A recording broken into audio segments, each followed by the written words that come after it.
And 1, and 2, action. He's gonna be our videographer. Go, I'm leaving. Okay, bye. You make me nervous. Yeah, I can't I really. feel like I'm gonna be judged by what I say.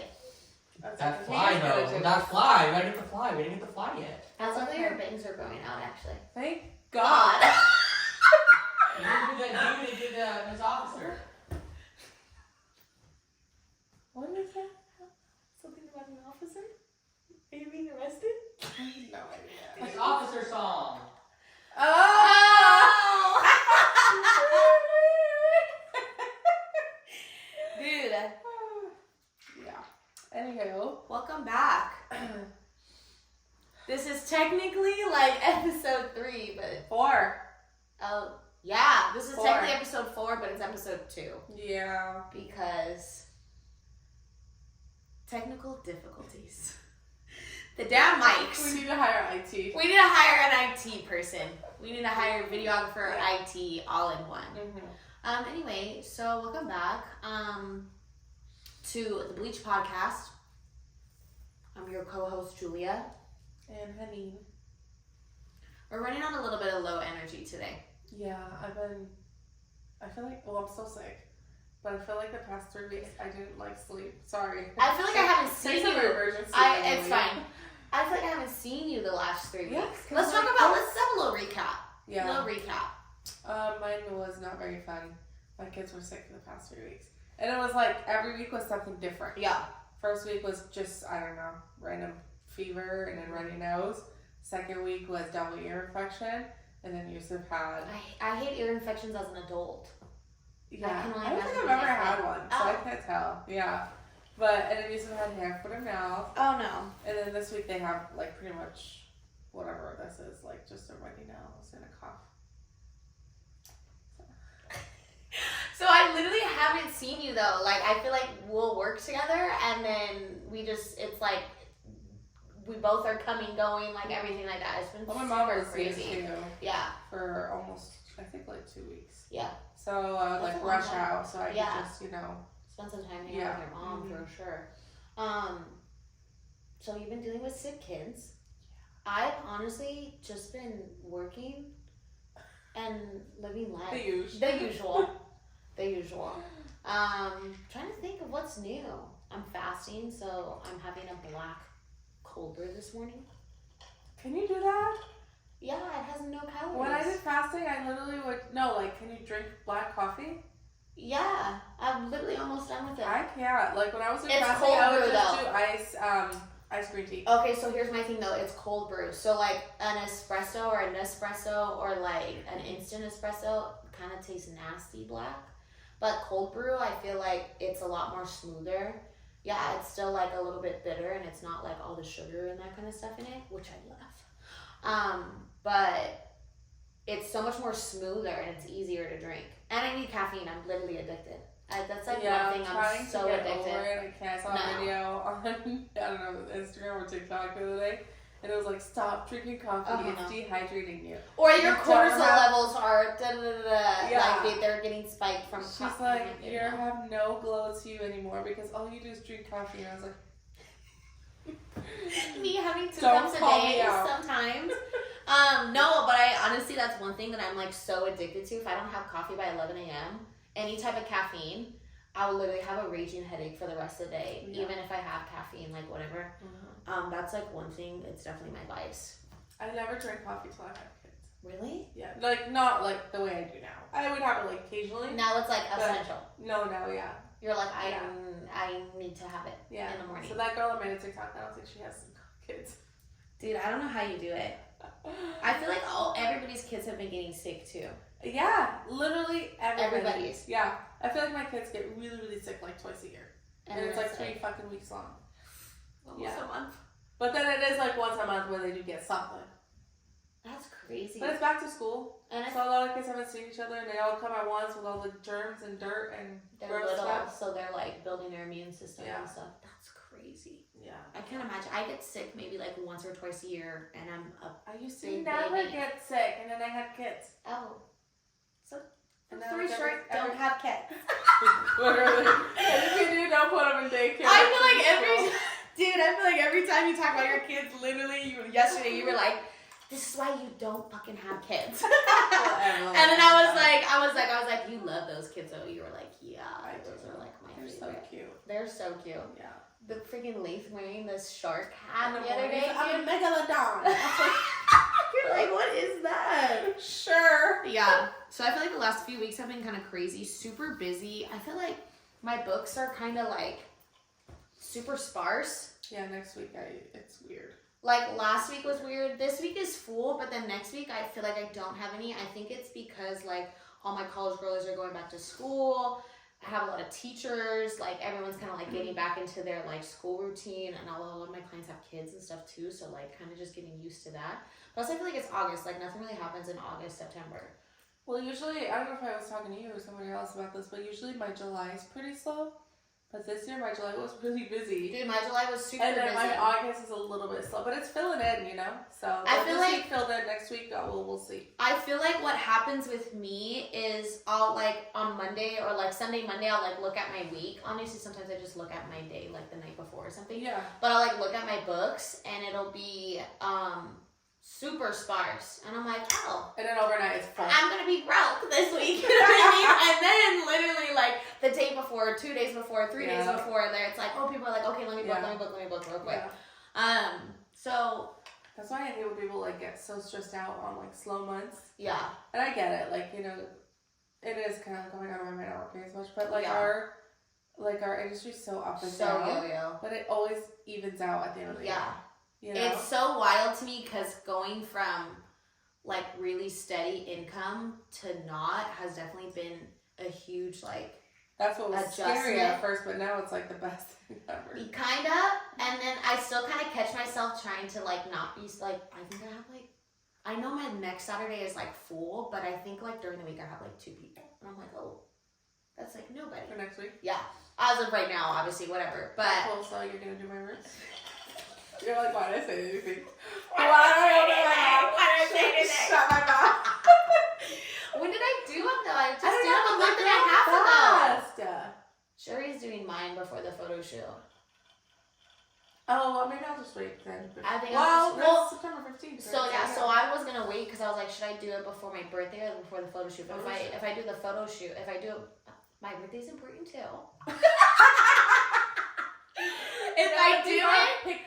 If I do it before the photo shoot, then it'll like last to my birthday because it's like a month before. Because you don't color your hair that often. No. Like what, 2-3 times a year? Well, now a little bit more because my extensions are so solid. My extensions are super solid. I don't have my extensions in right now. But nobody can pull off a slick back bun. Dude, I used to live in slick back buns. I love it. Yeah. I literally did Jen's hair the other day, and she was like, dude, you just look so like... Yeah. And I'm like... Yeah. I love my slick back. Like, I just... And you have to have, like, a perfect head shape for that. Yeah. Because if, like... I feel like I have, like, an egg-shaped head. So when I put it, I was like, no.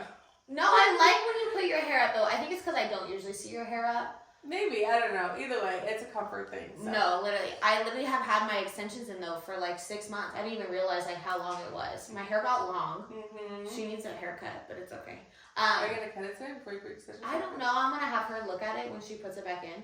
But then I also looked at the back of my head. Dude, it's so dark. Yeah. I was like, damn, do I need a fool? Or, like, because, I mean, I'm just going to highlight my hair around. So are you going to highlight it with your extensions in? Yeah. Because I really only am, when my extensions are in, it kind of just adds some, like, depth with, like, my natural dark pieces. Yeah.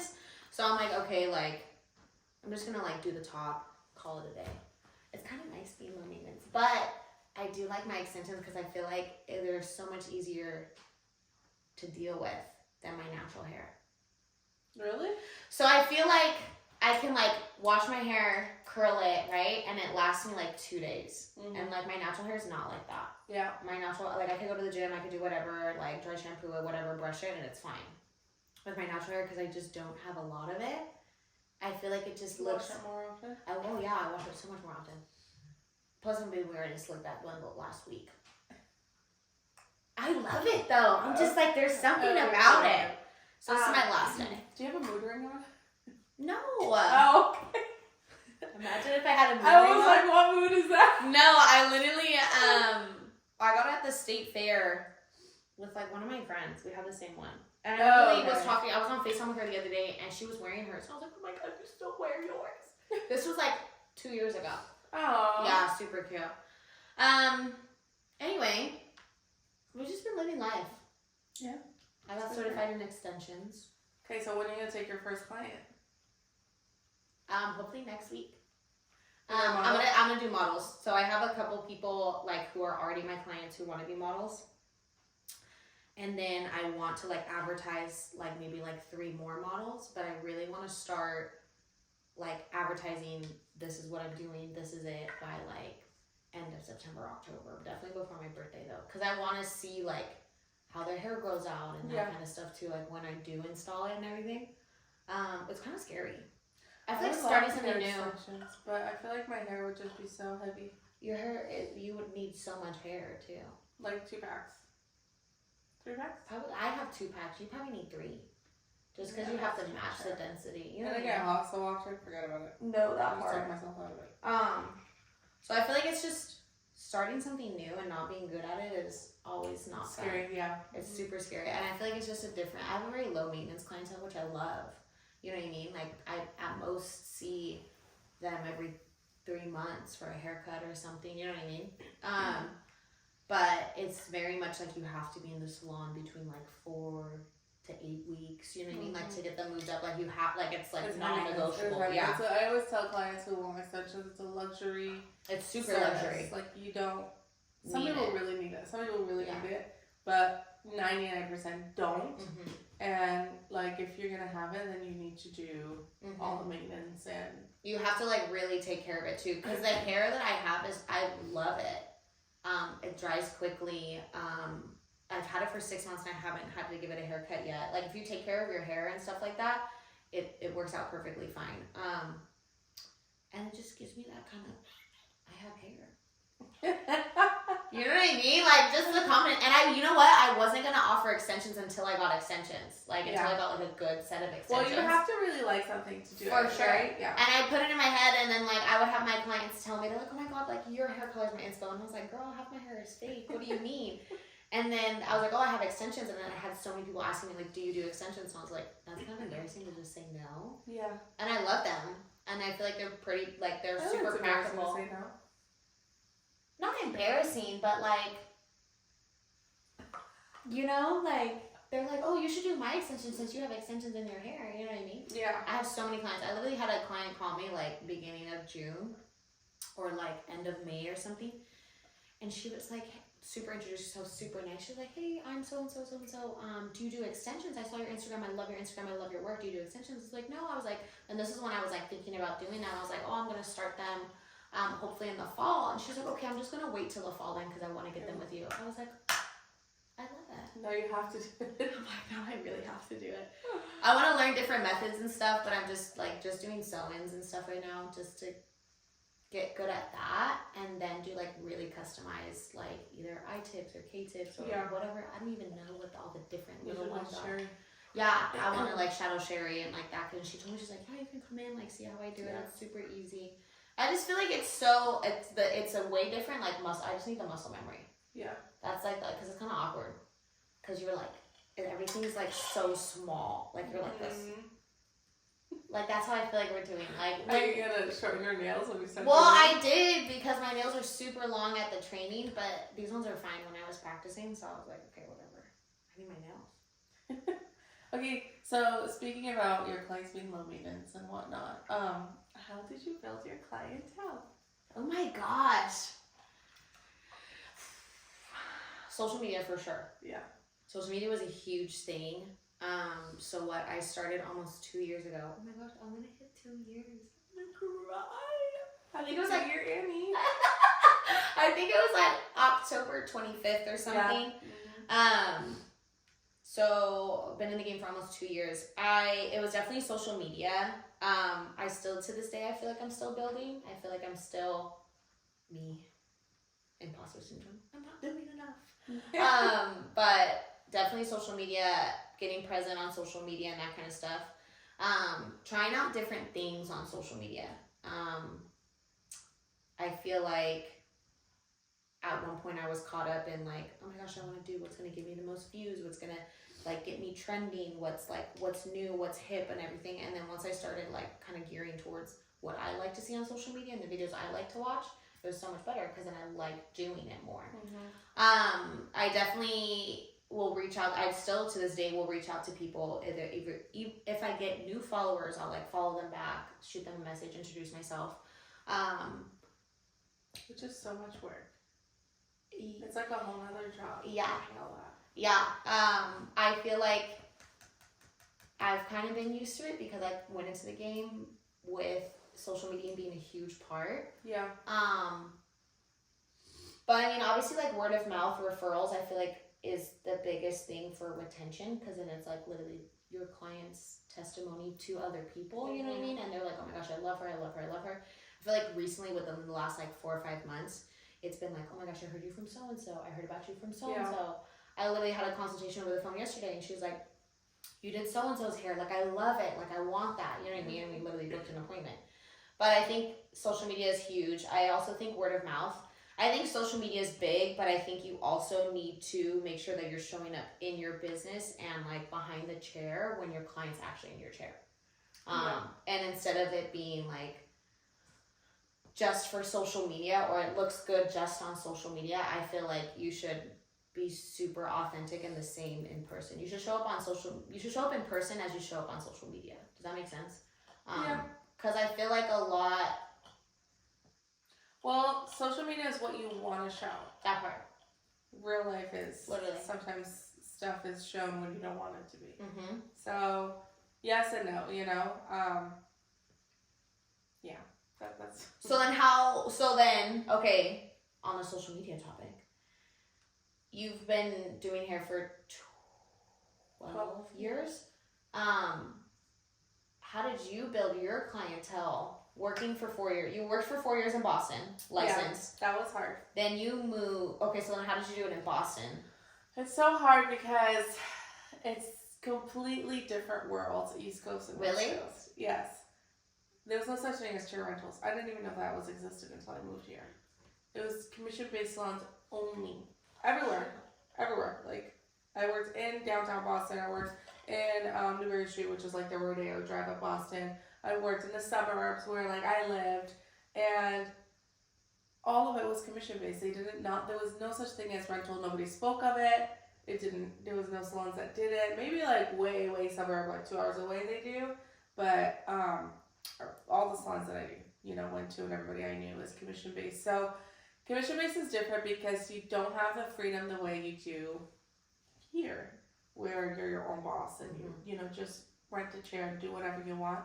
So I had to ask permission for everything, even taking my phone out. Oh. Yeah. So like a lot of times, like I would take my phone out to take pictures. Like towards like my last year of doing hair in Boston, like taking your phone out is totally fine because that was like just booming. YouTube and Instagram. So it was just starting out. Yeah, but it was just like the after picture. Or like you post a before picture and it's its own post. Oh, really? And then an hour later you have to do it. Whenever you're done, you're like, full highlight. Here's the before. 5 hours later, you're posting. And it was like awful lighting. Like I wish I could pull it up, but I'm too lazy to go all the way back. Like awful lighting. You could barely see it. You could barely. The posts are like everything. It's like my station was like all in the back, like no, and there was like no windows in that salon, only in the front. You know, so it wasn't great lighting. And a lot of people weren't on Instagram that much, you know, it was more like a young thing, like how TikTok is now, like mainly like Gen Zers and stuff like that, and it was like just one like button and a comment. And that was it. No sending it to anybody, no saving it, no sharing, no stories, no DMs, nothing. But anyways, and I just didn't think it was like necessary because it wasn't that popular, right? So, anyways, it was basically call-ins. So, like, really building your salon reputation and Yelp and, local magazines and stuff. Like, that's how... It sounds so old, local magazines. No, but that's how it was, though. Yeah, and the salons I did work at, they did have, like, great reputations. So, they had a lot of walk-ins. And that's kind of what I miss about back then and now, like, nobody does walk-ins now. It's either call in or you get DM'd on Instagram. It's That's super it. rare if we get we're like over there. It was walk-ins. like call-ins, walk-ins, call-ins. So even if you didn't have clients, you had to be there. Yeah. And even being on commission, like, you have a set schedule. Yeah. Monday through Friday, 9 to 6 or 10 to 7, whatever it is. And then Saturdays, obviously. And also you go through like an apprenticeship over there too. So because they have some of that. They have stuff like that here with some salons. Maybe San Francisco. I think so. I know they have like commission programs and that kind of stuff in different salons. Obviously, it's not the whole salon. Yeah. But that's crazy though, because then I feel like going back to like how your salon reputation was like huge back then, and I feel like sometimes it's a little, not that it's overlooked now, but I feel like because we have access to all the stylists, people are going for the stylist, not really necessarily for the salon. Absolutely. And before, they used to go to the salon. Mm-hmm. So a lot of people at the salon I work at now, I look at them and they like, went somewhere else. Mm-hmm. Their clients still go to that salon. Oh, no way. Yeah. Like, especially like the mature clients. Because they're used to going to that. Salon. They know how to drive there. They know where the parking's at. They know everything. And they know they'll be taken care of there. Yeah. Here, it's more like you go to the stylist. Mm-hmm. Because the stylist is its own business. Mm-hmm. You know what I mean? Mm-hmm. You're just subleasing from the salon. For sure. So a lot of time, so it's different. It's nice when you're a renter, but it's kind of hard when you're a salon owner because it's like, okay, how do I want my client, how do I want my stylist and their clients to want to stay here? Where over there, it was like kind of an entitlement where it's like, this is the best salon, and if you leave, your clients will still stay. Yeah. So it's really, really different. It's almost more competitive. Well, it's super competitive. Because I feel like the industry is competitive. And that's where the cattiness comes in. That's why, like, our industry has that really bad stereotype that we're drama and cattiness. It's East Coast salons. You're like, it's not us.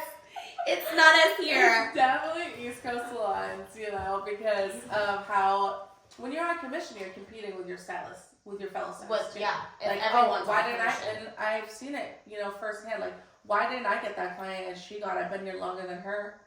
Ooh. Well, you already had 2 clients today. She's had none. So it's like, let's be for real. Yeah, but there's a lot of that over there. At least when I was there 12 years ago to now, I feel like it's like huge Shift. 180. Yeah. But I don't think I even answered your question. But anyways, when I first started in Boston, well, I didn't walk-ins. know. Okay, yeah. Whenever I wasn't assisting someone, I would take walk-ins, Here, when I moved here, and I think I moved here at the perfect time, because I moved here when Instagram was popping off, and I was young enough, I was 24, so I was like, okay, I can do this. I was doing tutorials, I was doing makeup tutorials, and like, only on Instagram.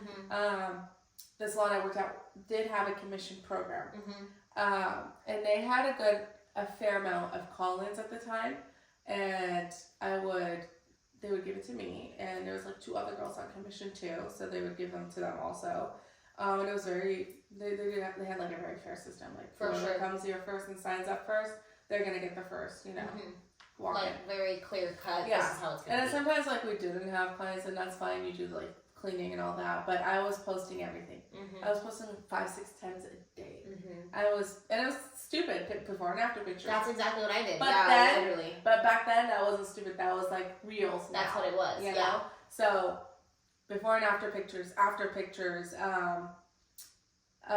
process pictures, like everything, every single thing. The before and afters were like big. Even when I first started, before and afters were huge. Even like the collage. Yeah, literally put it right next to each other, like. It was, and honestly, I was doing really good. I got featured on like Modern Salon. Okay, period. Okay, she said, let's tag everybody.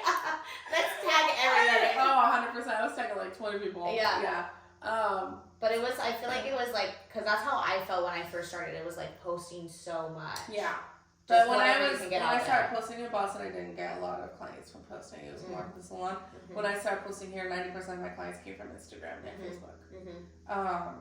Which is insane, because it was like, wow, in like 1 year, like so much changed for me, aside from moving across the country and all that. But like even like the dynamics of being a hairstylist. I'm like, oh my god, this is weird, you know? So and I was different. so afraid to go on chair rentals because I was like, oh my god, what is that? What do I do? How do I do it? You know, all that.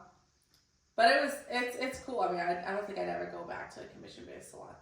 I feel like probably from a salon owner's perspective too, I feel like a commission-based salon would be a lot. It's a lot of work. Yeah.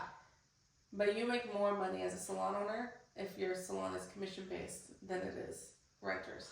Yeah. Because a rent, you're just a salary, and this is what you're getting. This you know? is it, yeah. But with commission, it's like an endless amount. Like when you see salons that bring in like, you know, $200,000 to $500,000 a year, they're commission-based because their clients are busy. Their stylists, their stylists are busy, and it's all going to the salon, and they're only getting a portion of it. For sure. But the salon also has to provide a POS system, provide the color, payroll, everything. I feel like there's so much on the back end. Yes, like imagine how much color we buy now. Yeah. You have to buy that for like 30 people. No. Yeah.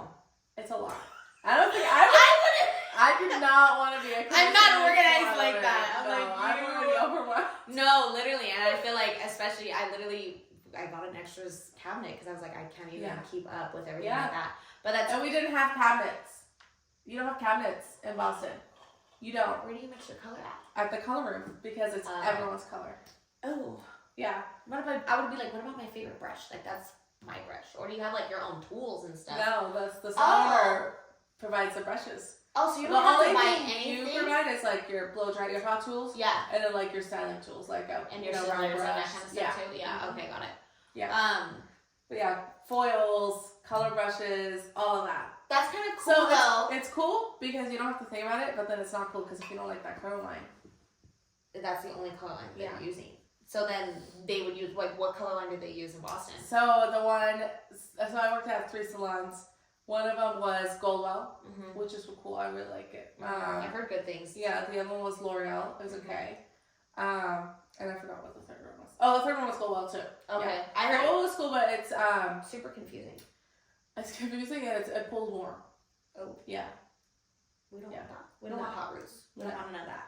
But anyways, when I moved here, I built my clientele so fast because of Instagram, and everyone who needed vendors or like services, they went to Instagram. Hair, makeup, nails, facials, photographers, videographers, all of that, event planning. Like we did Instagram for anything. Like nobody does Yelp anymore. At least even when I started, like you know, unless it's restaurants. I'll do Yelp for restaurants. Yeah, I will go on to Yelp for restaurants. For sure. I hate Yelp. Oh, I hate Yelp. Really? Yelp is my worst enemy. I hate it because they are so fake. Oh no. Like if you pay to be like on Yelp, they'll make you first, even if you have like 3 fucking stars. But then there's other places that have 5 stars. But you're gonna be first. So you're like the featured because you pay for it. Oh no. Yeah, and then you pay extra to be like, you know, to get extra perks also. No. I know. I don't like it, and I have over 40. I can even show you right now. I have over 40 5-star reviews that are not recommended because Yelp thinks it might be fake. 40? But we have 2 bad reviews that the clients didn't even get serviced or walk in the salon. And those are the ones that are like, this is the first one. Ding. Yeah. And it's like, why? They didn't even get service. That's like a bullshit review. I hate Yelp. I think Yelp, honestly, and I see so many salon owners that I know, especially back in Boston, they say the same thing. It's like they're out there to get you to ruin your business unless you give them money. I hate Yelp. Yelp fucking sucks. Yelp, if you see this, fuck you. You're mad? I'm so mad at them. I didn't know that. Yeah, they're awful. Like, if you go on Yelp and say, like, best hair salons in Stockton, like, the first 2, they have way less, like, they have, like, 4 stars and we have 5. That's crazy. Yeah, and it's like, why? Shouldn't it be based off? It should be based off of, Yeah. But if you pay for, like, the and then when you click on that salon, they'll show you all the bad ones first before they show you the 5 stars. Oh my gosh. It's like very catty. Yeah. You're like, it's giving our industry sometimes. It's awful. It's so awful. I hate Yelp. I won't even go to Yelp for restaurants. I won't go to Yelp for nothing. Oh. Just to check. I didn't even know. Just to check the salon. Yeah. I didn't even know that Yelp does that though. Ugh, I don't like Yeah, Yelp we now. don't like Yelp. Not a girl. Well, if you leave a review, just leave it on my bookings. Yeah, I like Google reviews. Google reviews are pretty honest. They put everything out. They're just like, whoever leaves it, it's out there. That's it there. Yeah. Okay. I didn't know that. Yeah. Okay. Literally over 40 5-star reviews. Like, no. Yeah, you suck. Okay, back to social media topic. Yeah. So you think like coming to California, your Instagram was like your main source of clientele? Yeah, I got 90% of my clients, if not more, from Instagram. 10% from the salon I was working at. You know, because we had a commission program and I had a set schedule and I was there taking walk-ins. For sure. Yeah. And even then, you know, what was it, 8 years ago?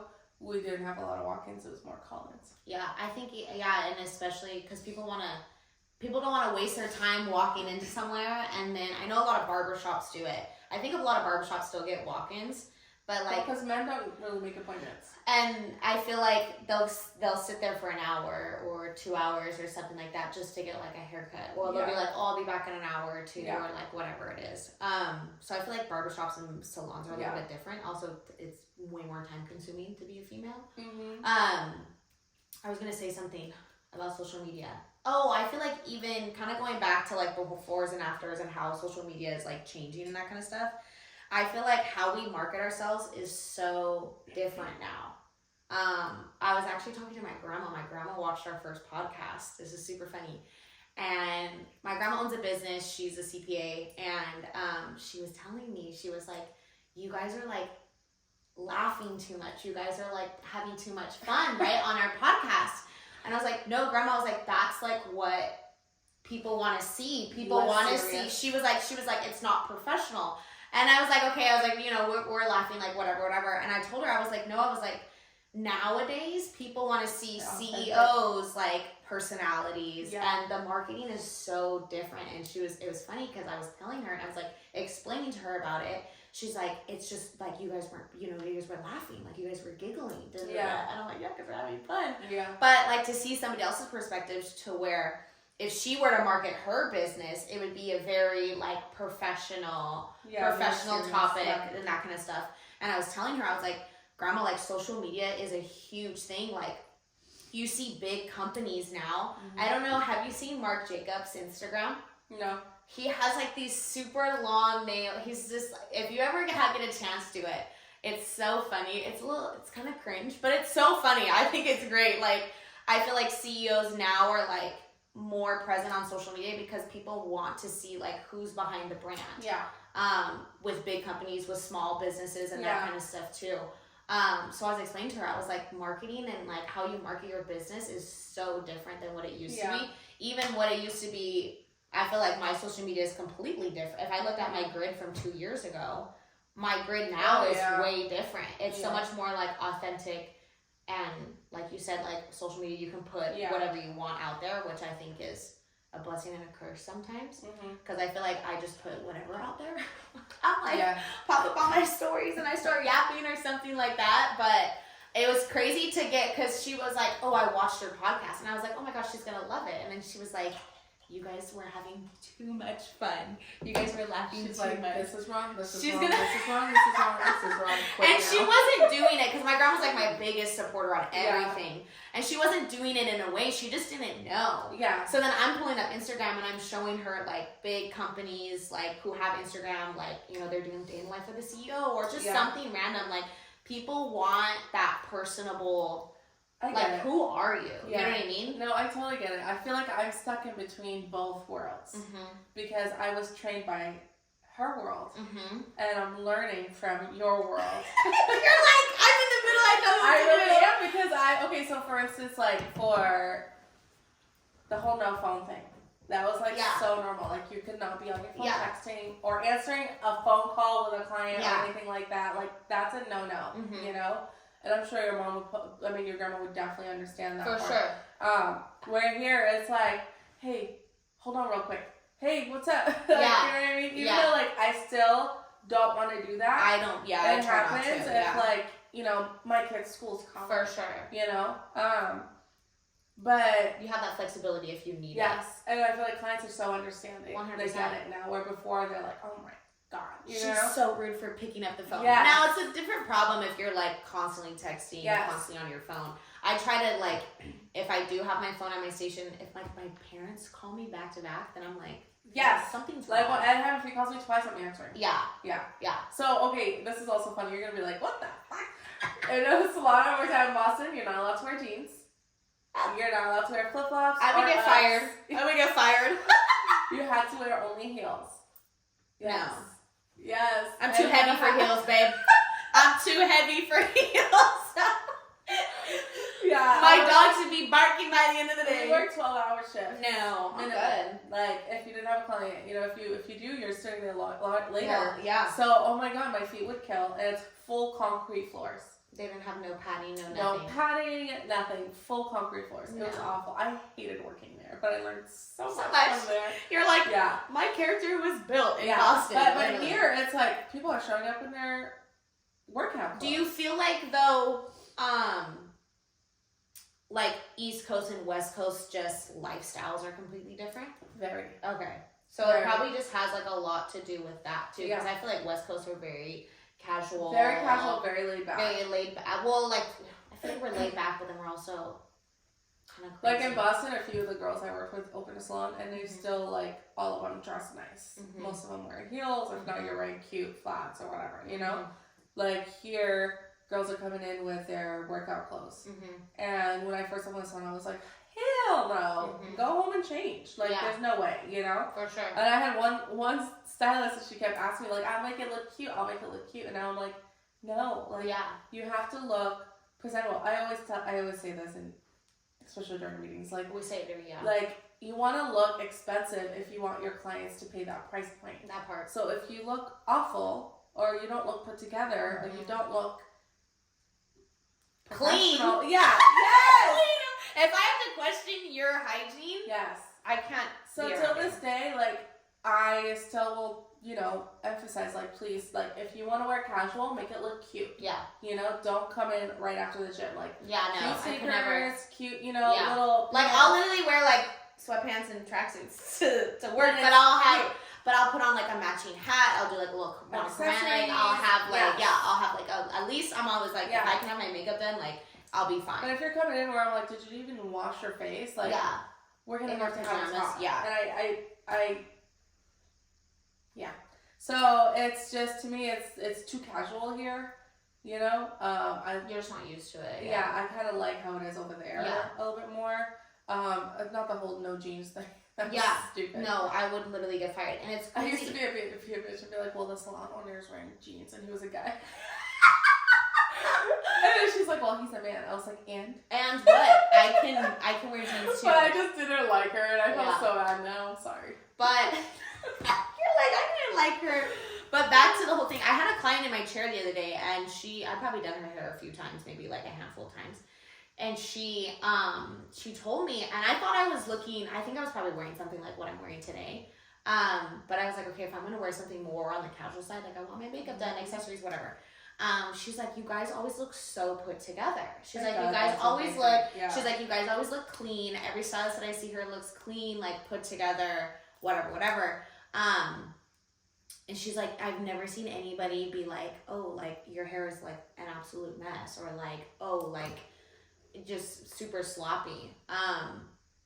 And I feel like a lot of people in the industry are like, well, it's your own business. Like, you can dress like however you want. But I feel your like business is Yeah. representing mine. that part. You know, you want to do that, go rent a suite or Mhm. go work from home. I don't know, but you're still representing mine. Exactly. So when people like think of Proba, they're gonna think of you if they're like, what the fuck? Yeah, You know? exactly. So that's where stylists are kind of like, oh, I can kind of wear whatever I want, you Mhm. know. But at the same time, it's like, yeah, but you still work in my salon. Yeah.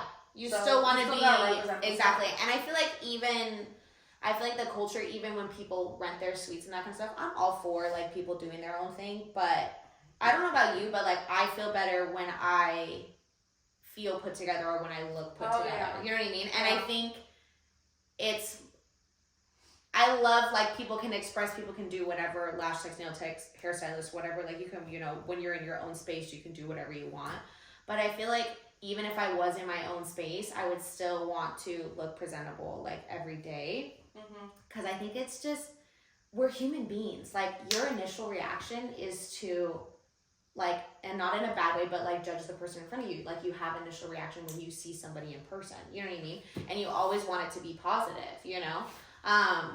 So it's like, that's why I try to like show up the way I do on social media in person too. Cause I'm like, okay, I want them to like be comfortable. I don't want to like look sloppy or anything like that. And like sometimes like even when I go to work without makeup on, I'm like, like the one time like I do and I'm like, okay, I'm like, I can't, I know, but like, you know what I mean? Like I kind of just like get into my head, but I think it needs to be taken, so not needs to, but like, I feel like people should take it like a little bit more pride with like when they do have their own suite or when they do, cause like, we're in the business of looking good. Like when you look good, you feel good. Yes. Like our industry, like our clients judge us on how we look. 100%. I just like that's just like human beings. Like you see a person for the first time, they're gonna judge you no matter what. It's like, just how it is. If you went to your lash tech and she made some crazy fucking lashes like on herself, you're gonna be like, I don't want to do my lash. You know what I mean? Exactly. Like if someone had awful hair, I don't want, you know, exactly. I want to do my hair like that. You know? No. There was a hairstylist I worked with. Was one of my family members at a bank, and she always had her hair like very messy, dirty looking, big, you know, those like fanned out buns. Yeah. And she was a hairstylist, and Adam Taylor would always be like, we never wanted our hair done with her. Her hair always looked like that. So that just shows you. Like, yeah, you're good at what you do, and you can like come in looking bummy if you're doing all your regulars, but like, if you're still building and you have a client, you know, or even just working at the salon, you should still look presentable, you know? So my clients judge everybody in the salon. No, for sure. They're looking at everyone's hair, outfit, makeup, everything. 100%. And especially, how I look at it, it's just funny coming from a little social media girly. I'm like, every time I step into the salon, I should be okay with having content being filmed of me, no matter what I'm wearing. So that's like my kind of standard, you know what I mean? And I'm super casual. I do dress casual. I am like a little bit more on like the casual streetwear side. Yeah. But I mean, do I look crazy sometimes? No. Okay. Yeah. I'm like, are you gonna fire me? I'm kidding. Like I said, I'll come in a hoodie and like the same matching like sweatpants or whatever, or like I'll do something different. My style is just pretty casual. Except for randomly when I pop out in like heeled boots or something. And then I'm like, who am I? Like, I love those heeled boots. They're so cute. The Amazon ones. They've been with me through thick and thin. Literally. That's funny. But I think we just need, I think our industry as a whole, when we are like, you know, we get stuck on like being our own boss, but like, it is good to look presentable and it makes you feel better. Like, even like your clients come in, when my clients can come however they want. Like I said, I literally had a client come in a robe and slippers one day. Love her. Yeah. But she came in and then you get your hair done and you just like feel like that. I don't care how my clients come. I don't care how the stylists come. That's it. You know? And to me, it's like, okay, if you worked for a company and they had a dress code and you followed it, why not do that with your own company? You are the example, you know? And it's like, you're coming to work to serve your customers, your clients, but you're not looking presentable, you're not looking clean, your hair's messed up, you don't have makeup on, you know, and it's like, if you don't have your makeup on, your hair at least needs to look good. For sure. You know, and I just say people don't want to wear makeup, that's fine, but like your hair has to be presentable, or your outfit has to be presentable, you know, you could wear a bun like yours and just have a cute outfit on, it's fine. Yeah. You can make it look, you can make low maintenance and still look presentable. Yes. 100%. Yeah. So to me, that's just it. Yeah. I don't know how we started talking about this. I don't know how we started talking about this either. Anyway. Yeah. Live, laugh, love. Anyway, so now that you have, I would say you have your clientele built, is it mainly referrals? Yes, I feel like it is referrals. Yeah. I feel like because of my social media presence too, like I've had just people be like, you just popped up on my For You page, or you just popped up with it. I'm randomly trying to do TikTok. I don't know why. I just don't gravitate towards TikTok. Me either. I think it's just too complicated. And I don't gravitate towards, I don't like scroll on TikTok. I don't really scroll on social media in general because I look at social media as a job. You know what I mean? That's my job. But if I do, I'm not going on TikTok. But I literally posted the same video that I posted, where I wasn't even going to film it. It was me curling my hair. I posted it on TikTok and it literally got like 55,000 views. Sure. I was like, yeah. famous? I'm just kidding. But I was like, okay, like people, you know what I mean? Like people see it from that. And I've gotten a lot of Instagram followers through my TikTok. Oh. And I had like 4 people message me from TikTok off of that one video that I posted. Oh, wow. Okay, that's good. So I'm trying to like get into the TikTok realm just for work, honestly. Yeah. Because I feel like it's a lot more casual, which I kind of like. Mm-hmm. I feel like Instagram, like I want my Instagram to look like luxe and like cute and like authentic, right? And just I hate that. Not that you do it, but I hate like how having an aesthetic for my feed. Yeah, I mean, I don't really post when I post. I usually just post when I post, you know what I mean? But I feel like if I have like my face and, you know, I want it to like, not like, because I don't put like different pictures for like reels or anything like that, because I hate that. I do hate that actually, because I'm like clicking on this like random nice picture and then it's something completely different and I'm like, okay. Yeah. But I feel like TikTok is very casual. Like how I am on my stories, I can be on my TikTok.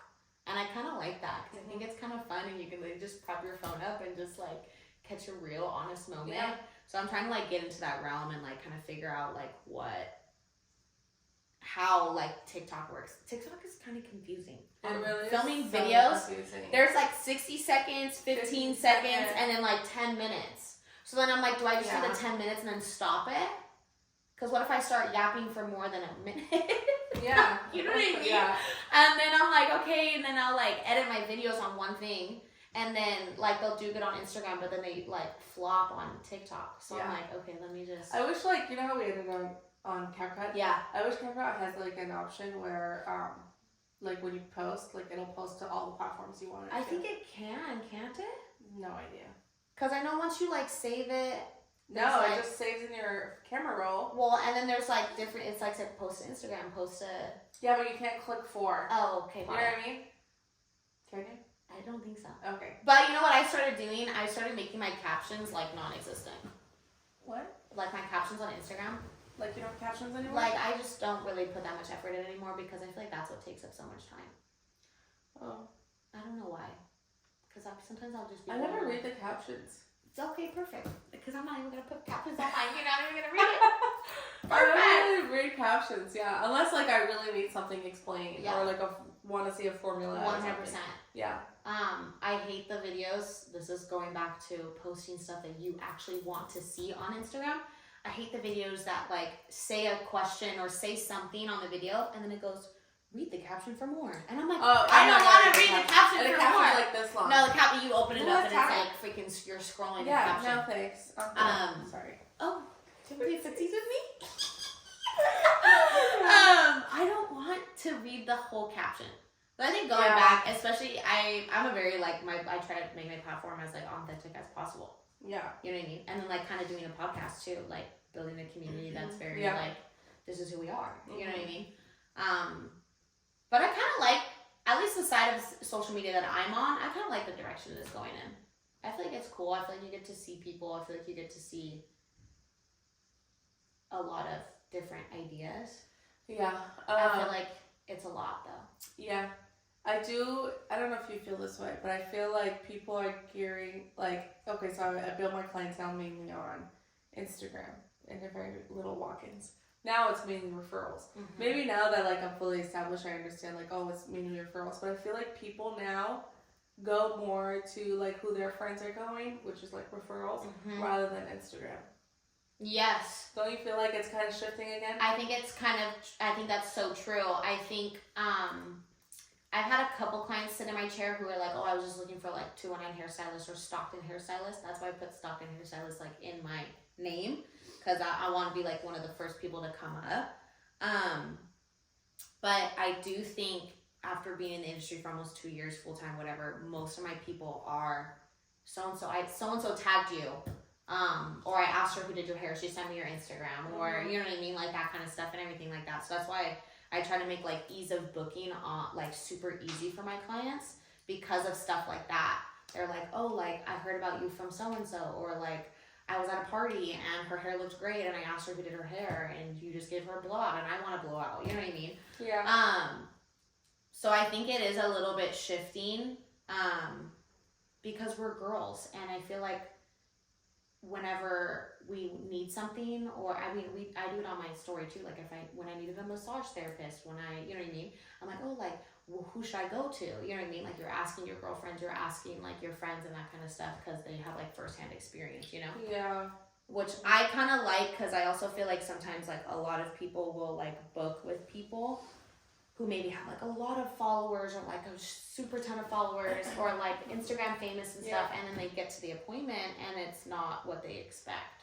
You know what I mean? That's why I think it's really, really good to market yourself and like know how to market yourself and, you know, your ideal clientele, but it's also, especially as service providers, and I take like so much pride in this, like I really want to be really good at what I do. I want like my clients to get the best work that they can possibly get. I don't want to just get like a perfect, you know, after photo. Does that make sense? Yeah. Like I want to not, I guess you could say is it being fake? You know what I mean? Like you see something on social media and then you think it's going to be this great thing and then you go there and then it's not.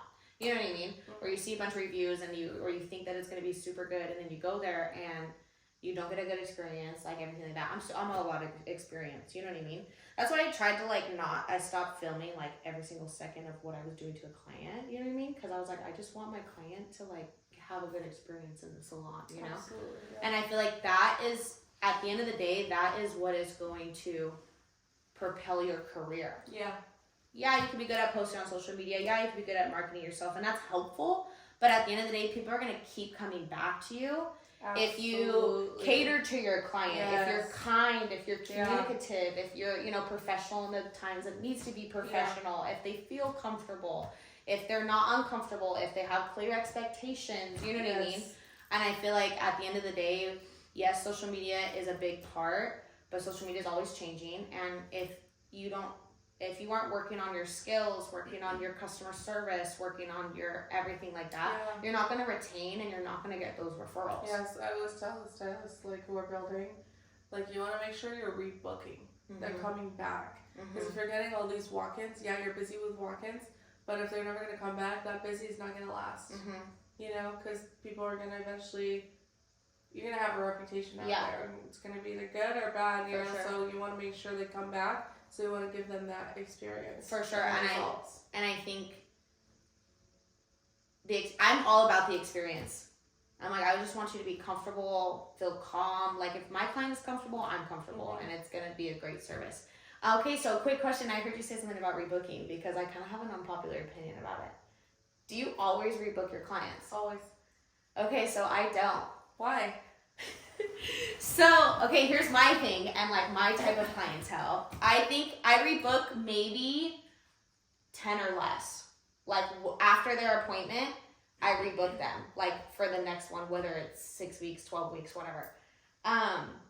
Obviously with extensions, I think it's going to be different, but like my clients now, I don't rebook them because what I saw would happen, especially I think probably like people like the younger generation, that kind of stuff, they rebook an appointment and then I save that spot for them.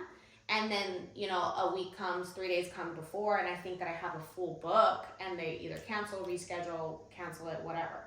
So I kind of put the ball in my client's court and I'm like, when you need an appointment, you either book ahead, so that they know like, okay, like if she's getting booked out, like I need to hurry up and book away, even if it's a month away or something like that. And once I stopped rebooking people, I feel like my books got more full because... Well, you do a lot of younger clients. Yeah, so I think that, and I think it's just my clientele, because I do have some, like I said, who book like religiously 4 weeks, 5 weeks, 6 weeks, whatever. But I feel like with like the younger clientele, and just like I like doing really low maintenance hair sometimes. So I'll do a client like once a year or once every 6 months, or like I'll just tell because I'll give them the option. I'm like, if you want to pre-book now, we can. Yeah. Because I have some clients who are like, I'm not going to come if I don't pre-book. You know what I mean? So that kind of keeps them accountable. But some of my young clients who pre-book are those clients. Yeah. Who are like, I need to make an appointment or else I'm not going to come back for a year. Exactly. So. But I kind of it's almost like up to my clients You know what I mean? So if I do a balayage on them and I'm like, yeah, I'll see you whenever you need anything, like, you just let me know. Isn't that so crazy, though? Well, yes and no, because... Okay. Like, the two different perspectives, though, because I'm like, most of my clients, like, I don't pre-book. So the salon I worked at in Boston, you had to pre-book every client. Yeah. You had to sell products to every client, and you had to make sure you get referrals from them. And at the end of the month, the owner will sit down and talk to you and be like, why did you only, rebook these people? Even if they didn't want to, like, they want you to put them on the schedule no matter what, because they're like, it's a 50-50 chance if they book or not. So to me, I always have that in the back of my head. Yeah. But at the same time, I'm not old, but I'm older than you. Mm-hmm. So my clients are older also, and they need grace covered. Mm-hmm. So those are my bread and butter. Mm-hmm. Every 4 to 6 to 8 weeks, they're coming. I have clients who come at 4 weeks, and I book them. I have some clients who come at 6 weeks, and they're booked out through the rest of the year. 100% in 8 weeks. And then I have my balayage clients who need toners. So they'll book, and then they actually want to come, and they need to have it there, or else they're going to not come. Mm-hmm. My clients who are like once a year, twice a year, you'll notice next time you see me in the salon, you're going to be like, oh yeah, now I know what she's talking about. Sometimes I'm like, okay, so you'll just text me when you have your schedule out, right? Yeah, that's literally what I do. And I think because, like, I don't know, I think it's obviously, like, our clientele is a little bit different and that kind of stuff, because like I said, I do have people who book religiously, like, 5, 6, 7 weeks, whatever. But I just put the ball in their court, and then it's almost like I kind of am able to see, okay, like, are they getting a good experience? Are they coming back to me? You know what I mean? Like, I did a haircut yesterday, and I haven't cut her hair since, like, January, February. She's like, I just love the way you cut my hair. I was like, okay, period. This is my second time cutting your hair. Like, this is good. I just feel like people in my generation are very much like, we're going to see. You know what I mean? And I get it. Yeah. Like, I have a lot of college students. Their schedule changes. Their work schedule changes. I had one of my regulars come in yesterday, and she was like, I want to pre-book. She's like, but I'm just getting back into school after taking 2 years off. I don't know what my schedule's going to be like. You know what I mean? So it's kind of like, if they don't get an appointment, not that it's my client's fault, because I will squeeze anybody in. I will come in early. I will stay late. I will come in early and I will stay late. So it's not really like my client's fault, but it's like, if you need your hair done, you come to me. You know what I mean? Yeah. So I feel like both. Well, it depends. With younger stylists, don't come at me, guys. They have no loyalty. No, I think your clientele is not very loyal. Mine? No, like younger stylists. Yeah. Like, so to me, it's like, okay, when you're not pre-booking them, you're almost like, okay, see you later, or see you never. You know what I mean? But if you're pre-booking them, then you get that 50% chance that they'll come. Sure. Because not only are they not loyal, they're also lazy, and they don't want to look for another stylist. So that's true. But see, I feel like it's like a push and pull, because then I have literally had, like, no joke, like, my full Saturday break, like, completely break, like, 2 or 3 days before Saturday. And I'm like, dude, I was going to make, like, X amount of money, and now I'm not. You know what I mean? And at least, like, just with my clientele, I put the ball in their court, and if they want to come back to me, great. You know what I mean? If they see the value in my service, if they like it, they're going to come back, no problem. You know what I mean? Back to experience. Like, are they having a good time, or like, do they have a good experience when they come back to me? Because I feel like me, like, my lash appointment, I'm pre-booking it. My nail appointment, I'm pre-booking it. Actually, I don't pre-book my nails. I'm that annoying client who's like, Jay, can you come in tomorrow at 6 a.m.? Literally every fucking time. But see, then it goes back to, like, I'll start my week off and it's, like, kind of sparse, and then I'll get so many last-minute clients because of one post or one Instagram story that I did, and they're like, oh my god, like, let me do this. Yeah, let me grab it. You know what I mean? I think it's just, it's hard because there's such a mix of people are so different. You know what I mean? I do think younger clients who don't have that routine yet because they're either still in school, jumping jobs or whatever. For sure. Who knows? But like when you're my age or moms or older, you have more clients, structure. You have more structure. Like, like Saturdays is a no-go. You know that, your free day, like my free days is like Sunday mornings, like before 11. Yeah. So I know if I need my lashes done, my nails done, like I'm going to do it Sunday mornings. Yeah. So a lot of times, like those people would pre-book, you know? Or my clients who are like 40 and up, who are, you know, business professionals, they know they need their roots done. They know they need it every 6 weeks, and they book it with me, so they have that time. Where younger people, it's just kind of, you know, it's kind of up in the air. Well, so I have a lot of college students, and I have so many college students who will come summer break. Christmas break. But then they'll text you last minute, right? Spring break. Yeah. Or I just have them book online. Like most of my regulars know, they're like, I know what I get, I know what it is, like I'll just book online or whatever. And I'll tell my clients like, oh yeah, you need a haircut every 3-4 months and everything like that. And then sometimes they come, sometimes they don't. Yeah. I don't know, I think it's just the culture is a little bit different sometimes. Yeah. And then I have some clients, I don't know if you do, but they're like, oh, I want, you know, should I book my next haircuts for 6 weeks? And I'm like, 6 weeks? Yeah, what do you mean? Yeah, why you need push it out 6 weeks, right? Push it out. And I try to tell them, like, no, like 3 months or something. Because I don't think you need a haircut every 6 weeks. I think that's BS. So unless you have like some kind of super short like pixie, right? But then they'll be like, well, I don't know. I mean, don't you think it's gonna get too? And then I'm like, okay, they want to come. Yeah, you're like, I definitely want to. So then that's why I do like the blowouts on Friday, because like even my regulars who come for haircuts later on or anything like that, they'll just come in like on a Friday and they're like, okay, I just want like a little blowout or something like that. Like I did one of my clients' haircuts, and then 3 weeks later I had done her balayage, and no joke, every week for 4 weeks I did her blowout. Just because she's like, I have stuff going on, whatever. I was the one who was washing her hair for a month. Like, you know what I mean? Like, but nobody else, you wake up and you're like, oh, I don't want to wash my hair. No, absolutely. So, I never want to wash my hair. I'm like, somebody you know what? I never want to wash my hair style on vacation. Like, I always want to get a blowout. No, honestly, ever since I got one at a different, like just at a regular salon in Tracy, and I got it before I left for vacation, I was like, I'm doing this every single time I leave for vacation. But nothing is worse than getting a black blowout. Yeah.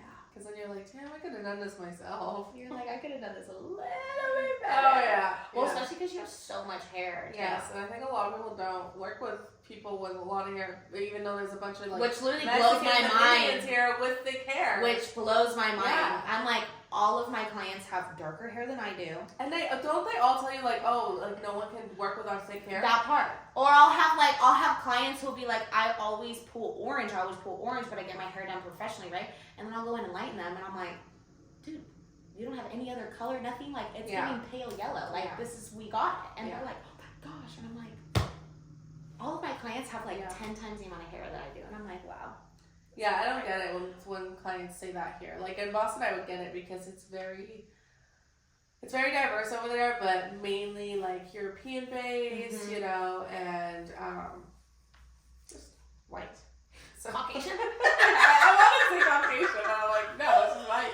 So they don't like have very thick hair. No, and it's usually not super dark either. Yeah, so when I used to get like, you know, Arabs or like, you know, an Indian client there or something, they're like, oh my god, nobody knows how to work with our hair. And I'm like, oh, okay, I got you. Like, and I feel like that too with like the curly hair community too.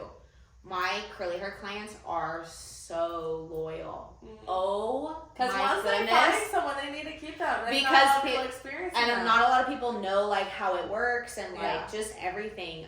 My curly clients are super loyal. Yes, I don't pre-book them, but they come to me. They're super loyal. But what happens when you're super busy? You can't get your client in. Oh, I make a way. I started a full highlight on one of my curly heads at like 5 p.m. one day. Yeah, see, now, maybe because now my the price is right. Different. If the price is right, I got you. I think now that I have kids and my schedule is different, that's why I'm like, okay, definitely for sure. Like, I can't.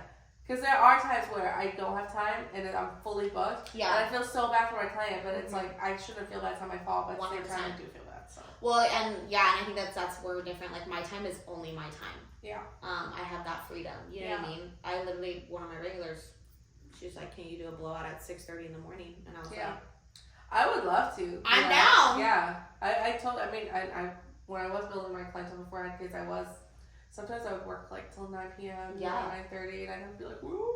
He's like knocking on the door, are you coming home? But like now that I have kids, like this is my priority. Yeah. So I'm leaving. But see, I love that, and that's one of the reasons why I'm really happy I'm in the industry that I'm in, because you have full control over your schedule.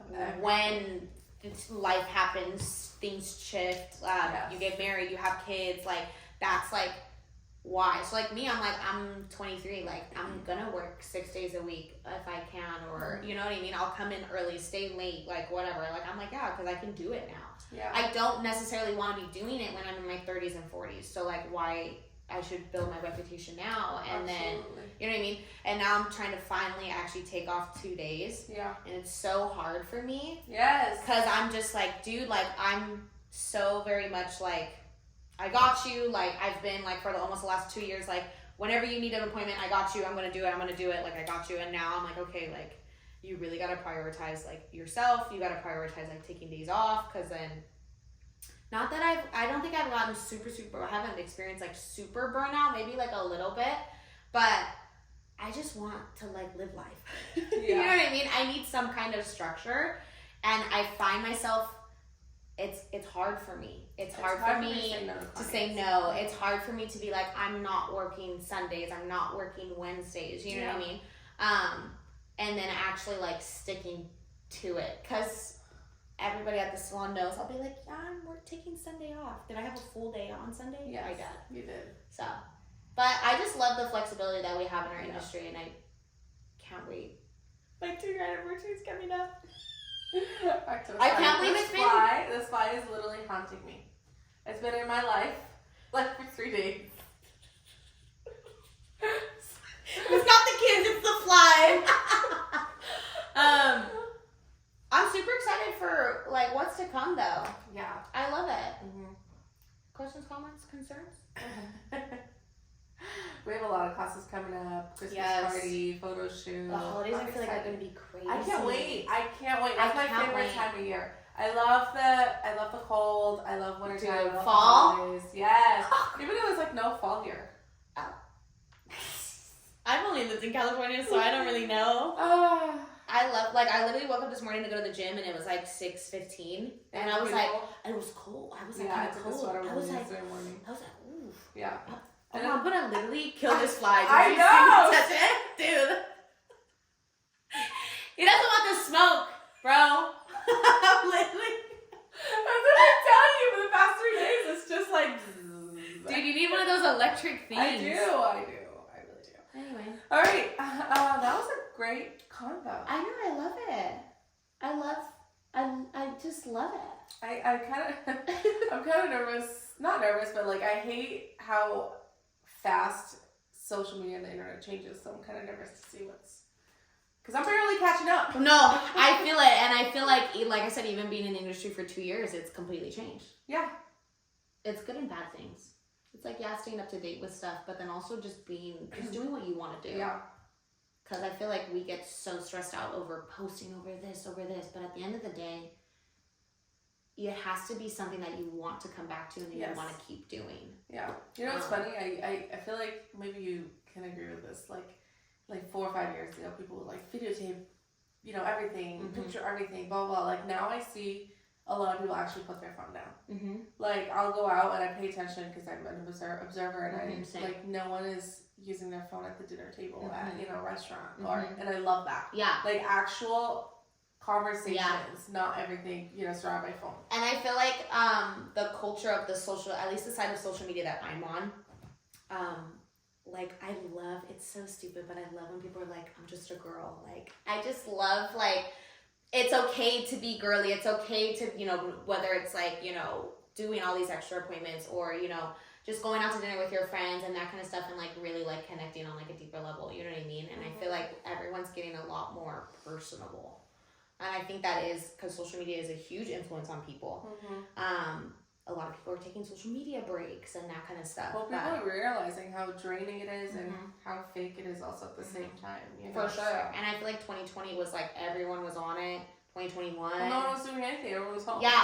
So, and then now it's like, oh my gosh, like, let's go touch grass. I'm like, yeah. Girl, I've been touching grass. Like, what do you mean? Like, but no, I think it's true. Like going out to eat, like, a lot of people aren't on their phones as much. Yeah.